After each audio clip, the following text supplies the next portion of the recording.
हम इसी तरह ना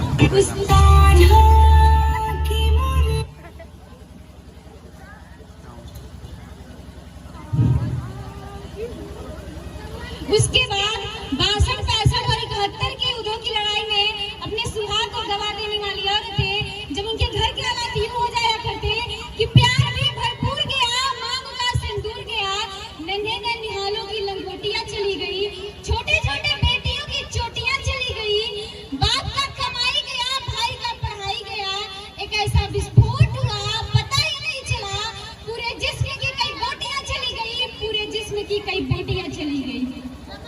इस तरह पूरा परिवार अपना देशभक्ति साबित कर रहा होता था।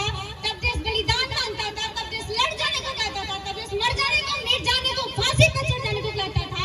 किंतु आज देश लड़ जाने को नहीं कहता है, किंतु आज देश मर जाने को, मिट जाने को, फांसी पर चढ़ जाने को नहीं कहता है, बल्कि मेरे विचारों में यदि कोई व्यक्ति अपना काम पूरी लगन, पूरी मेहनत और ईमानदारी से करे तो वही सबसे बड़ा देशभक्त है। मैं नहीं मानती कि व्हाट्सएप, इंस्टाग्राम और फेसबुक के डीपी को 3 रंगों में रंगना ही देशभक्ति है। यदि आप कहना चाहेंगे कि तिरंगा 2 बार हाथ में लेना देशभक्ति है, तो मैं पूछना चाहूंगी, फुटपाथ पर रहने वाला बच्चा टॉफी के छांव में नंगे पांव में तिरंगा बेच रहा होता है, तो क्या ये उसकी देशभक्ति है? नहीं, ये उसकी देशभक्ति नहीं है, ये तो सिर्फ एक फेसबुक की शक्ति है जो उसे ऐसा करने पर मजबूर करती है। क्योंकि ना वो मस्जिद को जानते हैं, ना वो शिवालयों को जानते हैं, क्योंकि ना वो मस्जिद को जानते हैं, ना वो शिवालयों को जानते हैं। वो जो पेट के भूखे हैं साहब, वो केवल भोजन के निवालों को जानते हैं, वो केवल भोजन के निवालों को जानते हैं। अपने परिवार, अपने समाज, अपने राष्ट्र के प्रति समर्पण का भाव है देशभक्ति। हर देशद्रोही के जीवन में आने वाला तूफान है हमारी सच्ची देशभक्ति, ताकि हर देशद्रोही ये समझ सके कि अगर तू परिंदा है तो ये आसमान तेरा है, और अगर तू दरिंदा है तो ये शमशान तेरा है। भाईचारे से रहना है तो रह इस जमीन पर, वरना ये कब्र भी तेरी है और ये कब्रिस्तान भी तेरा है, वरना ये कब्र भी तेरी है और ये कब्रिस्तान भी तेरा है। अब मैं बता दूं, महिला सुरक्षा के मामले में हम आज भी चौथे पायदान पर रहते हैं।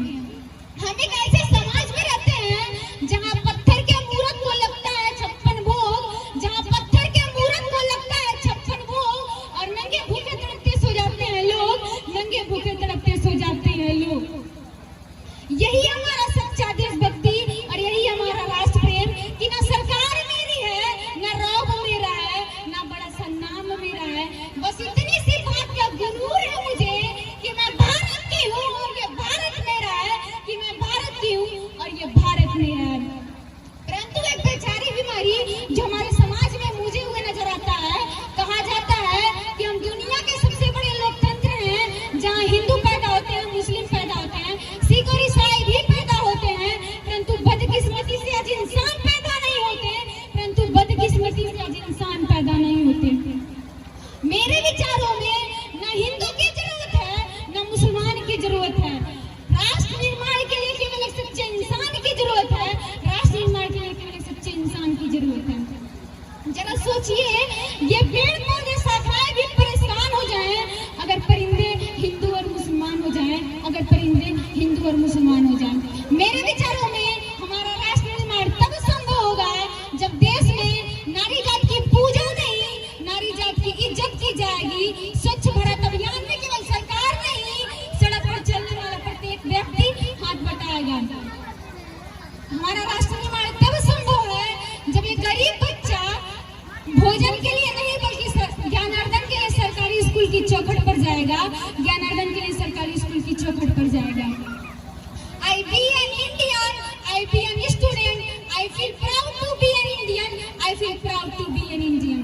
और हम मैं सैल्यूट करना चाहूंगी सड़क पर दिन रात हमारी रक्षा करने वाले उस जवान को, इस देश के पुलिस प्रशासन और किसान को, और उस व्यक्ति को जो अपना काम पूरी लगन, पूरी मेहनत और ईमानदारी से करते हैं, जिनके बिना हमारे राष्ट्र निर्माण की कल्पना करना भी असंभव है। और आज इस मंच पर मैं इस देश की बेटी या आह्वान करती हूँ कि हमारे देश का राष्ट्र निर्माण तब संभव होगा जब हम में आप सब मिलकर हमारे साथ प्रयास करेंगे।